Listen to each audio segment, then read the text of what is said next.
آج ہم ایک ایسے دن کی کہانی میں اتر رہے ہیں جب تاریخ ایک لمحے کے لیے جیسے سانس روکے کھڑی تھی۔ یہ پیغمبر اسلام صلی اللہ علیہ وسلم کے وصال کا دن ہے۔ ایک ایسا لمحہ جب ایک نئی ابھرتی ہوئی امت کے پاؤں تلے سے آپ سمجھے کہ زمین نکل گئی۔ ہر طرف غیر یقینی کا اندھیرا تھا۔ ہمارے سامنے جو ماخذ ہے اس کا عنوان ہے خلافت کا آغاز۔ آج ہمارا مشن صرف واقعات کو دہرانا نہیں بلکہ اس بحران کی نفسیات کو سمجھنا ہے۔ یہ دیکھنا ہے کہ شدید ترین غم، ٹوٹے ہوئے دلوں اور قیادت کے اچانک پیدا ہونے والے خلا کے بیچ ایک بکھرتی ہوئی قوم نے خود کو کیسے سنبھالا۔ یہ صرف ایک سیاسی جانشینی کی کہانی نہیں ہے، یہ اجتماعی ہمت، بصیرت اور ایمان کے سب سے بڑے امتحان کی داستان ہے۔ اور اس وقت کے مدینہ کا تصور کرنا بہت ضروری ہے۔ یہ صرف غم نہیں تھا، یہ ایک طرح کا یقین کا بحران تھا۔ وہ ہستی جو ان کی دنیا کا مرکز تھی، جو وحی کا ذریعہ تھی، جو ان کا رہنما اور مرشد تھی، وہ اچانک ان کے درمیان نہیں رہی۔ لوگوں کو یہ سمجھ نہیں آ رہا تھا کہ کیا دنیا ہی ختم ہو گئی ہے۔ ماخذ میں جو منظر کشی کی گئی ہے اس سے لگتا ہے کہ مدینہ پر جیسے ایک جذباتی قیامت ٹوٹی ہوئی تھی۔ بالکل، چلیں اسی منظر سے شروع کرتے ہیں۔ مصنف لکھتا ہے مدینہ کا شہر رو رہا تھا۔ یہ ایک جملہ ہی کتنا بھاری ہے۔ صحابہ کرام کا حال یہ تھا کہ کوئی غم کی شدت سے بے ہوش ہو رہا تھا، کوئی خاموش سکتے میں تھا اور کچھ کی چیخیں نکل رہی تھیں۔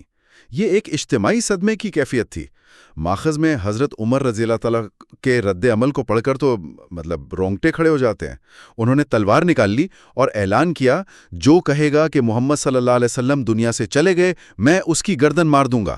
یہاں ایک لمحے کے لیے رکنا چاہیے۔ حضرت عمر جو قانون اور نظم و ضبط کی علامت سمجھے جاتے تھے، ان کا رد عمل سب سے زیادہ جذباتی تھا۔ یہ بظاہر ایک تضاد لگتا ہے، لیکن یہ دراصل محبت کی گہرائی اور صدمے کی شدت کو ظاہر کرتا ہے۔ یہ انکار حقیقت نہیں تھا، یہ اس حقیقت کو قبول کرنے سے انکار تھا جو ناقابل برداشت تھی۔ یہ اس بات کی علامت تھی کہ جس شخصیت نے ان کی زندگی کو مقصد دیا تھا، اس کے بغیر زندگی کا تصور ہی ناممکن لگ رہا تھا۔ ماخذ میں ایک بہت اہم جملہ ہے جو اس پوری صورتحال کی کلید ہے۔ امت کو اس لمحے ایک مضبوط دل چاہیے تھا، ایک ایسا سہارا جو خود اس جذباتی طوفان کی زد میں نہ آیا ہو۔ اور وہ مضبوط دل، وہ سہارا حضرت ابوبکر رضی اللہ تعالیٰ عنہ کی صورت میں سامنے آیا۔ ان کے کردار میں جو ٹھہراؤ نظر آتا ہے وہ حیران کن ہے۔ وہ ہجوم کے جذبات میں بہنے یا تقریریں کرنے کے بجائے سیدھے اندر تشریف لے جاتے ہیں۔ رسول اللہ صلی اللہ علیہ وآلہ وسلم کے چہرہ مبارک سے چادر ہٹاتے ہیں، اسے بوسہ دیتے ہیں اور وہ تاریخی الفاظ کہتے ہیں، اے اللہ کے رسول، آپ زندگی میں بھی حسین تھے اور موت میں بھی حسین ہیں۔ اس ایک جملے میں کتنا سکون ہے، کتنا یقین اور کتنی محبت۔ یہ ایک شخص کا اپنے دوست کو آخری الوداع کہنا بھی ہے اور ایک مومن کا اللہ کے فیصلے پر راضی ہونا بھی۔ اور یہ ذاتی لمحہ گزارنے کے بعد وہ باہر آ کر جو کرتے ہیں وہ بحران میں قیادت کا پہلا اور سب سے اہم اصول ہے، بیانیے کو کنٹرول کرنا۔ انہوں نے لوگوں کو جذباتی افراتفری میں نہیں چھوڑا، بلکہ انہیں ایک جگہ جمع کیا اور صورتحال کو ایک نیا زاویہ دیا۔ ان کی تقریر کا وہ حصہ وہ آج بھی قیادت کے طالب علموں کے لیے ایک سبق ہے۔ لوگوں، جس نے محمد صلی اللہ علیہ وسلم کی عبادت کی وہ جان لے کہ محمد صلی اللہ علیہ وسلم وفات پا گئے، اور جس نے اللہ کی عبادت کی اللہ ہمیشہ زندہ ہے، کبھی نہیں مرتا۔ یہ الفاظ ایک جھٹکے کی طرح تھے، جیسے کسی نے اچانک سب کو ہلا کر جگا دیا ہو۔ انہوں نے پوری بحث کا رخ شخصیت سے ہٹا کر نظریے کی طرف موڑ دیا۔ یہ یاد دہانی تھی کہ اسلام کی بنیاد کوئی فانی انسان نہیں بلکہ ایک لافانی خدا ہے۔ بالکل، یہ صرف تسلی کے دو بول نہیں تھے، یہ ایک اسٹریٹجک اقدام تھا۔ حضرت ابو بکر رضی اللہ تعالیٰ عنہ نے لوگوں کو یاد دلایا کہ تحریک شخصیت سے نہیں، اپنے بنیادی اصولوں سے جڑی ہوتی ہے۔ اور پھر انہوں نے اپنی بات کو ذاتی رائے کے طور پر پیش نہیں کیا، بلکہ اسے قرآن کی آیت سے جوڑ دیا۔ محمد تو ایک رسول ہے، ان سے پہلے بھی رسول گزر چکے ہیں۔ یہ وہ لمحہ تھا جب وحی نے براہ راست انسانی جذبات سے بات کی۔ اس نے صدمے کی دھند کو کاٹ دیا اور حقیقت کو سب پر واضح کر دیا۔ اور اس کا سب سے گہرا اثر خود حضرت عمر پر ہوا۔ وہ خود کہتے ہیں اور ماخذ میں ان کے الفاظ نقل کیے گئے ہیں، جب میں نے ابو بکر رضی اللہ سے یہ آیت سنی تو میرے قدم لڑکھڑا گئے۔ میں زمین پر گر پڑا اور مجھے یقین ہو گیا کہ حضور صلی اللہ تعالی علیہ وسلم دنیا سے چلے گئے ہیں۔ یہ کتنا طاقتور منظر ہے۔ آیت وہی تھی جو انہوں نے پہلے بھی پڑھی ہوگی، لیکن اس لمحے حضرت ابو بکر رضی اللہ کی زبان سے ادا ہو کر وہ حقیقت بن کر ان کے دل پر اتری۔ یہ ایک طرح سے حضرت عمر کے کردار کا ایک اہم موڑ ہے۔ وہ اپنے شدید غم سے نکل کر حقیقت کو تسلیم کرتے ہیں، اور یہی حقیقت پسندی آگے چل کر امت کو جوڑنے کا سبب بنتی ہے۔ ماخذ کا یہ کہنا بالکل درست ہے کہ یہ کردار صرف حضرت ابو بکر ہی ادا کر سکتے تھے، کیونکہ وہ محبت اور ایمان کے توازن کی بہترین مثال تھے۔ تو جذباتی بحران تو کسی حد تک سنبھل گیا، لوگوں نے حقیقت کو تسلیم کر لیا، لیکن ابھی لوگ اس صدمے سے پوری طرح نکلے بھی نہیں تھے کہ ایک اور شاید اس سے بھی بڑا طوفان دروازے پر دستک دے رہا تھا: قیادت کا سوال۔ امت کا غم تو شاید وقت کے ساتھ کم ہو جاتا، لیکن قیادت کا خلا اگر فوری طور پر نہ بھرا جاتا تو شاید امت ہی نہ رہتی۔ اور یہ خلا بہت خطرناک تھا۔ فوری طور پر مدینہ میں ایک طرح کی قوت کشش شروع ہو گئی۔ اس کتاب میں بڑی تفصیل سے بتایا گیا ہے کہ کیسے انصار یعنی مدینہ کے مقامی باشندے سقیسہ بنی ساعدہ نامی جگہ پر جمع ہوئے تاکہ اپنا امیر منتخب کر لے۔ یہ کوئی بغاوت نہیں تھی، بلکہ اپنے مستقبل کو محفوظ کرنے کی ایک کوشش تھی۔ اور یہاں مدینہ کے دو بڑے گروہوں انصار اور مہاجرین کے درمیان قیادت پر بحث شروع ہو گئی۔ یہ صرف دو گروہ نہیں تھے، یہ نئی اسلامی ریاست کی دو بنیادیں تھیں، اور ان میں اختلاف کا مطلب تھا بنیادوں میں درار پڑنا۔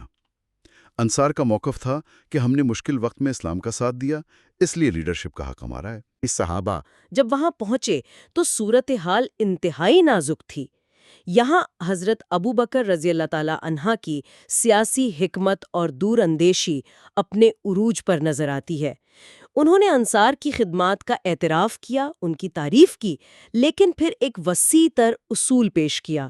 انہوں نے یہ نہیں کہا کہ ہم بہتر ہیں، بلکہ ایک عملی حقیقت بیان کی۔ قیادت قریش میں ہونی چاہیے، کیونکہ عرب کے تمام قبائل قریش کے علاوہ کسی اور کی قیادت کو تسلیم نہیں کریں گے۔ یہ ایک بہت اہم نقطہ ہے، یعنی یہ سٹیٹس یا نسل کی بات نہیں تھی، یہ امت کے وسیع تر اتحاد کو قائم رکھنے کی ایک سیاسی حکمت عملی تھی۔ مؤثر طریقے سے کام کر سکے۔ یہ سٹیٹس کی نہیں بلکہ عملیت پسندی یعنی پریگمیٹزم کی بات تھی۔ حضرت ابو بکر رضی اللہ تعالی عنہ سمجھ رہی تھیں کہ اگر مدینہ میں انصار کا خلیفہ بن بھی گیا تو عرب کے باقی طاقتور قبائل شاید اسے قبول نہ کرے، جس سے خانہ جنگی شروع ہو سکتی تھی۔ وہ مدینے کے نہیں، پوری امت کے مستقبل کا سوچ رہی تھیں۔ اور اس میں سب سے خوبصورت بات ان کی اپنی بے غرضی تھی۔ انہوں نے یہ نہیں کہا کہ مجھے لیڈر بناؤ۔ ماخذ بتاتا ہے کہ انہوں نے حضرت عمر رضی اللہ تعالی عنہ اور حضرت ابو عبیدہ رضی اللہ تعالی عنہ کا ہاتھ پکڑا اور مجمع کے سامنے پیش کر کے کہا، یہ دونوں بہترین لوگ ہیں، ان میں سے جس کا چاہو انتخاب کر لو۔ یہ قیادت کی خواہش سے بالاتر ہو کر امت کی بھلائی کے لیے سوچنے کی ایک ایسی مثال ہے جو آج کل کی سیاست میں تو شاید ڈھونڈنے سے بھی نہ ملے۔ اور پھر وہ لمحہ آتا ہے جو تاریخ کا دھارا بدل دیتا ہے۔ جیسے ہی حضرت ابو بکر رضی اللہ تعالیٰ عنہ خاموش ہوئے، حضرت عمر رضی اللہ تعالیٰ عنہ نے ایک لمحے کی بھی تاخیر نہیں کی۔ انہوں نے حضرت ابو بکر کا ہاتھ پکڑا اور بلند آواز میں وہ تاریخی جملہ کہا جس نے تمام بحث ختم کر دی: اے ابو بکر، آپ ہم سب سے افضل ہیں، آپ غار کے ساتھی ہیں۔ اور پھر فوراً ان کے ہاتھ پر بیعت کر لی۔ غار کے ساتھی، یہ صرف دو الفاظ نہیں، اس میں پوری تاریخ سمٹ آئی ہے۔ یہ ہجرت کے اس سب سے کٹھن اور تنہا لمحے کی یاد دانی تھی جب رسول اللہ صلی اللہ علیہ وآلہ وسلم کے ساتھ صرف اور صرف حضرت ابو بکر رضی اللہ تعالیٰ عنہ تھے۔ یہ ان کی وفاداری، قربت اور سبقت کی سب سے بڑی دلیل تھی۔ یہ ایک سیاسی ماسٹر سٹروک تھا۔ حضرت عمر نے ایک ایسے جذباتی اور تاریخی حوالے سے بات کی جس کا کوئی جواب نہیں تھا۔ انہوں نے بحث کو انصار بمقابلہ مہاجرین سے نکال کر سب سے اہل اور وفادار کون ہے پر مرکوز کر دیا۔ ان کے اس ایک قدم نے ہوا کا رخ بدل دیا۔ جو انصار ایک لمحہ پہلے اپنے امیدوار کی بات کر رہے تھے، انہوں نے بھی جب یہ منظر دیکھا تو ایک ایک کر کے حضرت ابو بکر رضی اللہ تعالیٰ عنہ کی بیعت کرنا شروع کر دی۔ اور اس طرح وہ بحران ٹل گیا جو امت کو اس کے آغاز میں ہی دو ٹکڑے کر سکتا تھا۔ ماخذ کا آخری جملہ اس پوری صورتحال کا بہترین خلاصہ ہے: امت ایک ہو گئی۔ چند گھنٹوں کے اندر شدید ترین غم اور سیاسی انتشار کے خطرے سے نکل کر امت ایک قیادت پر متفق ہو چکی تھی۔ تو اگر ہم اس ساری گفتگو کو سمیٹیں تو اس ماخذ سے چند بہت گہری باتیں سامنے آتی ہیں۔ پہلا، شدید ترین بحران میں بھی انسانی جذبات کو تسلیم کرنا اور پھر انہیں ایک بڑے مقصد سے جوڑنا، جیسا حضرت ابوبکر رضی اللہ تعالیٰ عنہ نے کیا۔ دوسرا، قیادت کا مطلب ذاتی خواہشات کو قربان کر کے اجتماعی مفاد کو ترجیح دینا۔ اور تیسرا، صحیح وقت پر فیصلہ کن اقدام اٹھانے کی اہمیت جو ہمیں حضرت عمر کے کردار میں نظر آتی ہے۔ بالکل، یہ صرف 1400 سال پرانی تاریخ نہیں ہے، یہ آج کے لیڈروں، مینیجرز اور یہاں تک کہ خاندان کے سربراہوں کے لیے بھی ایک کیس سٹڈی ہے۔ یہ بحران سے نمٹنے یعنی کرائسس مینجمنٹ، جذباتی ذہانت، ایموشنل انٹیلیجنس اور شدید دباؤ میں اجتماعی فیصلے کرنے کا ایک لازوال سبق ہے۔ اس میں یہ پیغام ہے کہ جب جذبات عروج پر ہوں تو اصولوں اور بنیادی نظریے کی طرف لوٹنا ہی راستہ دکھاتا ہے، اور یہ کہ حقیقی قیادت دعویٰ کرنے سے نہیں بلکہ ذمہ داری قبول کرنے اور دوسروں کو ساتھ لے کر چلنے سے ملتی ہے۔ اس گہری گفتگو کو ختم کرتے ہوئے ہم اپنے سامعین کے لیے ایک سوچ چھوڑنا چاہتے ہیں جو اسی ماخذ کے دل سے نکلتی ہے۔ حضرت عمر رضی اللہ تعالیٰ عنہ جو ابتداء میں غم کی شدت میں سب سے زیادہ جذباتی تھے اور حقیقت کو ماننے سے انکاری تھے، وہی شخصیت تھے جنہوں نے سب سے پہلے سب سے آگے بڑھ کر فیصلہ کن قدم اٹھایا اور حضرت ابوبکر رضی اللہ تعالیٰ عنہ کو خلیفہ نامزد کر کے تمام بحث ختم کر دی۔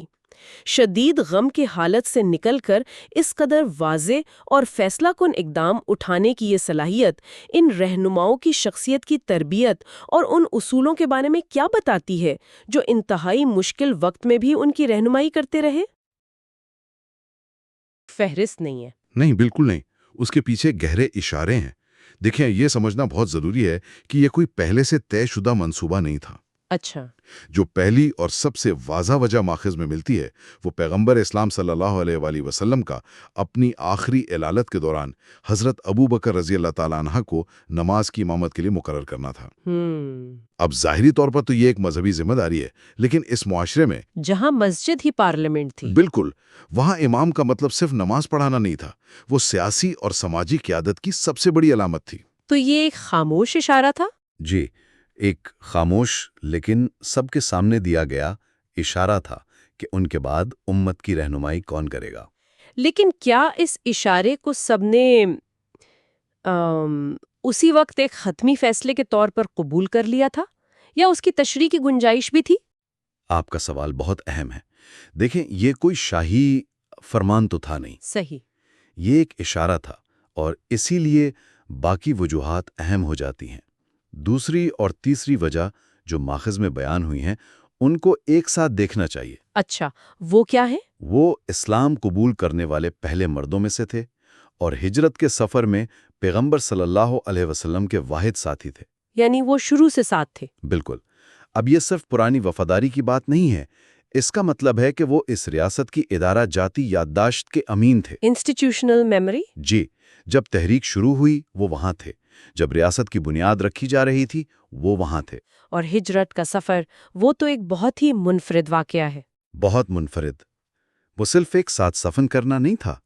جب پیغمبر صلی اللہ علیہ وآلہ وسلم کی جان کو شدید خطرہ تھا اور ریاست کا پورا مستقبل داؤ پر لگا تھا تو اس راز میں، اس امانت میں شریک صرف ایک شخص تھے، حضرت ابوبکر رضی اللہ تعالیٰ عنہ۔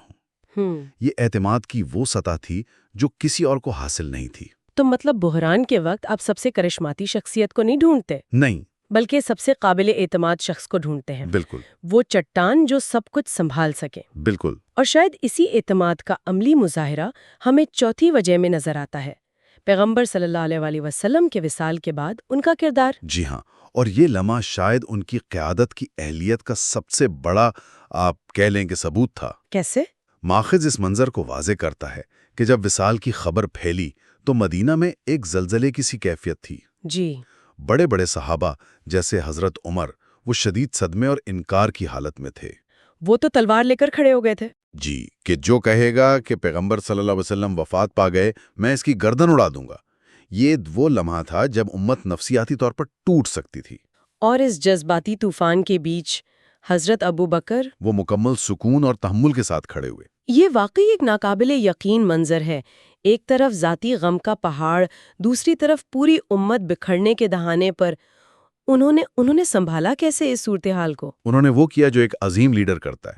انہوں نے لوگوں کے جذبات کو رد نہیں کیا، بلکہ انہیں ایک اعلیٰ حقیقت کی طرف متوجہ کیا۔ اچھا، انہوں نے ممبر پر کھڑے ہو کر اپنا وہ تاریخی خطبہ دیا جس کا ایک جملہ آج بھی گونجتا ہے۔ کون سا؟ جس کسی نے محمد صلی اللہ علیہ وآلہ وسلم کی عبادت کی، وہ جان لے کہ محمد صلی اللہ علیہ وسلم وفات پا چکے ہیں، اور جو کوئی اللہ کی عبادت کرتا تھا تو اللہ زندہ ہے اور اسے کبھی موت نہیں آئے گی۔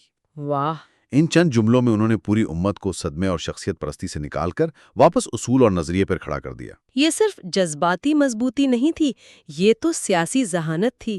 بالکل، انہوں نے ریاست کو شخصیت کے بحران سے بچا لیا۔ لیکن یہ تو عوامی سطح پر اعتماد کی بحالی تھی، سیاسی سطح پر تو ایک اور بحران سر اٹھا رہا تھا۔ جی، سقیفہ بنی ساعدہ کا واقعہ۔ وہ کیا تھا اور وہاں حضرت ابوبکر کا کیا کردار تھا؟ جی، جب مہاجرین پیغمبر صلی اللہ علیہ وسلم کی تجہیز و تکفین میں مصروف تھے تو مدینہ کے انصار سقیفہ بنی ساعدہ نامی جگہ پر جمع ہوئے، اپنا امیر منتخب کرنے کے لیے۔ جی، تاکہ وہ اپنا ایک امیر منتخب کر لیں۔ یہ ریاست کے لیے پہلا اور سب سے بڑا خطرہ تھا کہ امت مہاجرین اور انصار میں تقسیم ہو جائے۔ تو جب حضرت ابوبکر رضی اللہ تعالی عنہ اور حضرت عمر رضی اللہ تعالی عنہ وہاں پہنچے، ماحول کیسا تھا؟ وہاں ایک شدید بحث چل رہی تھی۔ انصار کی دلیل تھی کہ اس ریاست کو بنانے میں ان کی قربانیاں ہیں، اس لیے امیر ان میں سے ہونا چاہیے۔ یہ تو سیدھا سیدھا ریاست کے دو ٹکڑے ہونے والی بات تھی۔ بالکل، اس آگ کو انہوں نے بجھایا۔ کیسے؟ انہوں نے انصار کی خدمات اور قربانیوں کو مکمل طور پر تسلیم کیا، ان کی تذلیل نہیں کی بلکہ ان کی تعریف کی۔ اچھا، پھر انہوں نے ایک سیاسی اور تاریخی حقیقت کی طرف توجہ دلائی کہ عرب قبائل روایتی طور پر قریش کی قیادت کو ہی تسلیم کریں گے، اور اگر امیر انصار میں سے ہوا تو ملک میں بغاوت اور خانہ جنگی شروع ہو جائے گی۔ یعنی انہوں نے ذاتی خواہش کی بات نہیں کی بلکہ امت کے اتحاد اور ریاست کے استحکام کی بات کی۔ بالکل، ان کی دلیل، تحمل اور حکمت عملی نے ماحول کو ٹھنڈا کیا، اور وہیں پر سب نے ان کے ہاتھ پر بیعت کر لی۔ یہ ان کی وہ پانچویں خوبی تھی جس کا ماخذ میں ذکر ہے۔ جی، وفاداری اور قربانی کا عملی نمونہ، جہاں انہوں نے امت کے اتحاد کے لیے اپنی ہر چیز داؤ پر لگا دی۔ تو یہ تو وہ پس منظر تھا جس میں انہیں منتخب کیا گیا، لیکن کسی بھی لیڈر کا اصل امتحان تو اقتدار میں آنے کے بعد ہوتا ہے۔ صحیح۔ سقیفہ کی کشیدگی کے بعد جب وہ اگلے دن مسجد نبوی میں ممبر پر کھڑے ہوئے تو پوری امت کی نظریں ان پر تھیں۔ ان کے پہلے الفاظ کیا تھے؟ جی، کیونکہ یہ صرف ایک تقریر نہیں تھی، یہ ان کی حکومت کا منشور تھا۔ بالکل، یہ تاریخ کے سب سے طاقتور خطبوں میں سے ایک ہے۔ اس کا پہلا ہی جملہ حکمرانی کے تمام پرانے تصورات کو توڑ دیتا ہے۔ کیا کہا انہوں نے؟ انہوں نے کہا، لوگوں، مجھے تم پر امیر بنا دیا گیا ہے، حالانکہ میں تم میں سب سے بہتر نہیں۔ ذرا اس کا تصور کریں۔ جی، اس دور میں جب روم کے بادشاہ خود کو خدا کہلواتے تھے اور فارس کے شہنشاہ زمین پر خدا کا سایہ سمجھے جاتے تھے۔ وہاں ایک نئی سپر پاور کا سربراہ کہہ رہا ہے کہ میں تم سے بہتر نہیں ہوں۔ وہ قیادت کے گرد جو ایک مقدس حالہ ہوتا ہے اسے بنانے کے بجائے توڑ رہے تھے۔ یعنی وہ جان بوجھ کر حکمران اور عوام کے درمیان کے فاصلے کو ختم کر رہے ہیں۔ جی، وہ کہہ رہے ہیں کہ میں کوئی آسمان سے اتری ہوئی مخلوق نہیں بلکہ تم میں سے ہی ایک ہوں۔ یہ تو بہت ہی انقلابی سوچ ہے۔ اور یہ انقلاب اگلے ہی جملے میں مزید گہرا ہو جاتا ہے۔ اچھا، وہ کہتے ہیں اگر میں صحیح راستے پر چلوں تو میری مدد کرنا، اور اگر میں غلطی کروں تو مجھے سیدھا کر دینا۔ یہ تو احتساب کا اصول ہے۔ یہ صرف اصول نہیں ہے، یہ ریاست اور عوام کے درمیان ایک معاہدہ ہے، ایک سوشل کانٹریکٹ۔ وہ عوام کو یہ حق بلکہ ذمہ داری دے رہے ہیں کہ وہ حکمران پر نظر رکھیں۔ یعنی وہ کہہ رہے ہیں کہ میری اطاعت غیر مشروط نہیں ہے۔ بالکل، وہ انصاف اور حق کے ساتھ مشروط ہے۔ یہ احتساب کا وہ تصور ہے جسے آج کی جدید جمہوریتیں بھی پوری طرح حاصل نہیں کر پائیں۔ یہ سننے میں بہت جدید لگتا ہے۔ کیا یہ صرف بیان بازی تھی یا اس کا کوئی عملی اثر بھی تھا؟ تاریخ گواہ ہے کہ یہ صرف بیان بازی نہیں تھی۔ ان کے پورے دور خلافت میں لوگوں نے انہیں ٹوکا، ان سے سوالات کیے، اور انہوں نے کبھی کسی کو اس بات پر سزا نہیں دی۔ انہوں نے اس اصول کو قائم کر کے دکھایا۔ جی، پھر وہ حکومتی پالیسی کا اعلان کرتے ہیں سچائی امانت ہے اور جھوٹ خیانت. یعنی شفافیت. ٹرانسپیرنسی. جی. یہ صرف ایک اخلاقی اصول نہیں بلکہ شفافیت کا وعدہ ہے کہ ریاست کے معاملات میں کوئی دھوکہ دہی، کوئی خفیہ ڈیل، کوئی جھوٹ نہیں ہوگا. اور اس خطبے کا جو آخری حصہ ہے وہ تو سماجی انصاف کا ایک مکمل چارٹر لگتا ہے. جی ہاں، اور شاید سب سے طاقتور حصہ وہی ہے. کیا کہا تھا انہوں نے؟ وہ کہتے ہیں تم میں سے کمزور میرے نزدیک طاقتور ہے جب تک میں اس کا حق اسے واپس نہ دلا دوں، اور تم میں سے طاقتور میرے نزدیک کمزور ہے جب تک میں اس سے مظلوم کا حق چھین نہ لوں. یہ صرف غریبوں سے ہمدردی کا اظہار نہیں ہے. نہیں، بالکل نہیں.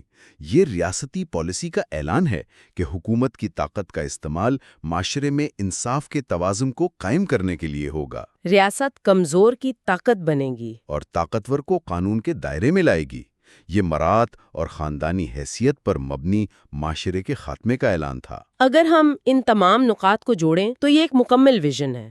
عاجزی، احتساب، شفافیت اور سماجی انصاف. جی، یہ ان کے دور حکومت کے وہ ستون تھے جن کا اعلان انہوں نے پہلے ہی دن کر دیا. یہ اس بات کی ضمانت تھی کہ حکمران قانون سے بالاتر نہیں بلکہ قانون اور عوام دونوں کے سامنے جواب دہ ہے. اچھا، 1400 سال بعد ان باتوں کو سننا اور ان کا تجزیہ کرنا ایک علمی مشق ہے، لیکن ماخذ اس پر زور دیتا ہے کہ ان میں آج کے دور کے لیے بھی گہرے اسباق ہیں. جی، بہت گہرے اسباق ہیں. آج کی قیادت اس واقعے سے کیا سیکھ سکتی ہے؟ پہلا اور شاید سب سے اہم سبق جذباتی استحکام کا ہے، ایموشنل سٹیبلٹی. حضرت ابوبکر رضی اللہ نے شدید ذاتی غم اور اجتماعی بحران کے عالم میں بھی اپنے ہوش و حواس قائم رکھے. انہوں نے جذبات کو فیصلوں پر حاوی نہیں ہونے دیا. آج کے دور میں تو اس کی بہت ضرورت ہے. بہت زیادہ. آج کی 24/7 نیوز اور سوشل میڈیا کے دور میں جہاں ہر لمحہ ایک نیا بحران اور اشتعال انگیزی ہوتی ہے، جی، ایک ایسا لیڈر جو دباؤ کو برداشت کر سکے اور جلد بازی میں رد عمل نہ دے، اس کی اہمیت پہلے سے کہیں زیادہ ہے. ماخذ میں اتحاد پر بھی بہت زور دیا گیا ہے. جی، لیکن یہ صرف ایک خواہش نہیں تھی، انہوں نے اس کے لیے عملی اقدامات کیے.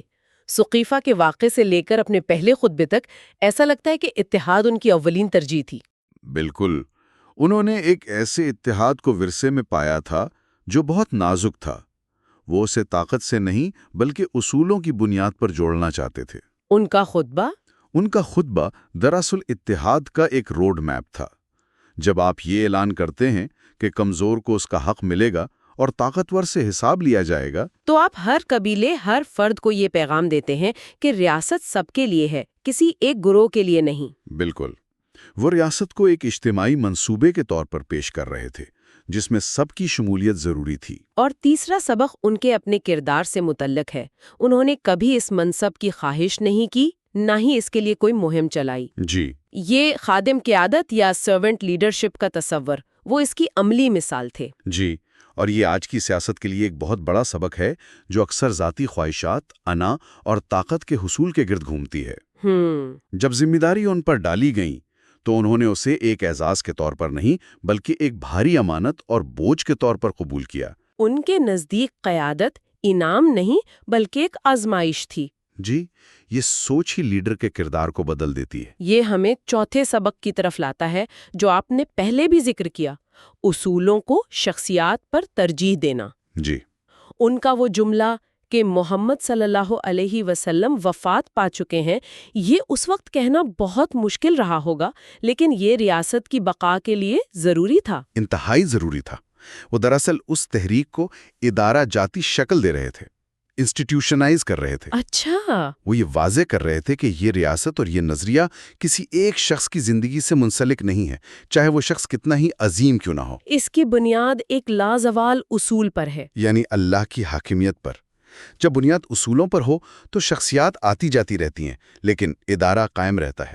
تو اگر ہم اس ساری گفتگو کو سمیٹیں، حضرت ابوبکر صدیق رضی اللہ عنہ کی قیادت کا آغاز اسلامی تاریخ کے سب سے بڑے امتحان سے ہوا. جی، ایک ایسا صدمہ اور بحران جو ریاست کی بنیادوں کو ہلا سکتا تھا. لیکن جیسا کہ ماخذ میں کہا گیا ہے، اصل لیڈر بحران کے وقت ہی پہچانے جاتے ہیں. بالکل. انہوں نے اس چیلنج کا مقابلہ حکمت، تحمل، سچائی اور اتحاد کے اصولوں سے کیا۔ انہوں نے صرف ایک خالی عہدہ نہیں سنبھالا، بلکہ اس عہدے کے معنی اور اس کی ذمہ داریوں کو ہمیشہ کے لیے متعین کر دیا۔ بالکل، اور ان کے پہلے خطبے نے لیڈر اور عوام کے درمیان اصلاح اور جواب دہی پر مبنی ایک ایسا رشتہ قائم کیا جو آج بھی ہمارے لیے مشعل راہ ہے۔ اور یہ کسی بھی دور کے لیے ایک اہم سوال اٹھاتا ہے۔ وہ کیا؟ عوام کے لیے اپنی قیادت کو ایسے معیار پر پرکھنے کا حقیقی مطلب کیا ہے، اور یہ خود عوام پر کیا ذمہ داری عائد کرتا ہے کہ وہ صرف اچھے حکمران کا انتظار نہ کریں بلکہ احتساب کے اس حق اور فرض کو بھی ادا کریں جو انہیں دیا گیا ہے۔